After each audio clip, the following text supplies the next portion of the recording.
realize what a freaking Pandora's box this thing is. And speaking of stuff that's overly complicated, out of control, makes no sense, doesn't help any of the people it's supposed to serve, let's talk about the healthcare system. So picture this, 2030, artificial intelligence has unlocked the key to immortality. Some people like eagerly jump on the opportunity, they become immortal, they get younger. Other people just want their mortality and they're just not into it and they want natural progression. So what should our government and private companies do about healthcare at that point? For those people who choose mortality, it seems like we need a different kind of healthcare system. One that's not always trying to cure ailments, or maybe it selectively cures the ones that seem more natural and it really focuses on a quality of life. And one that's for like the immortal people, one that has like robotic surgeons and regenerates organs, one that tackles the complex questions of nanotechnology and cyborg interfaces. And also in that world, if people are immortal, should we have a society that expects them to keep contributing, like you don't retire if you choose immortality? So if top researchers are right about artificial intelligence solving all these problems, one of the big ones being immortality by 2030,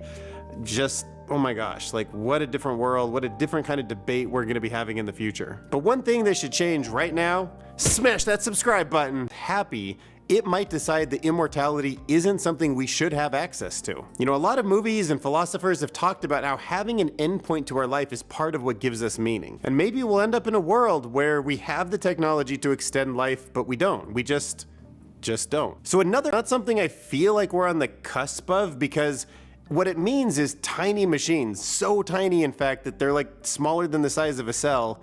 We could swallow billions of them in a pill, and those robots will, with all that technological advancement, and be superhuman. If detailed, they can certainly engineer other types of animals that don't exist on the planet right now. They can give us immortal pets. They could add like extra appendages or bigger brains to babies that are being born. Like if Ray Kurzweil's right about 2030, what does 2040 or 2050 look like? Lab-grown meat or animals that don't come with heads so we don't feel bad about killing them? Like, what is going on? I mean, I love thinking about the good, maybe fish that eat plastic, or clean up the oceans of garbage with some kind of bacteria thing that AI comes up with, but man, we are messing with such a complicated ecosystem and we have to live on this planet, you know? So as exciting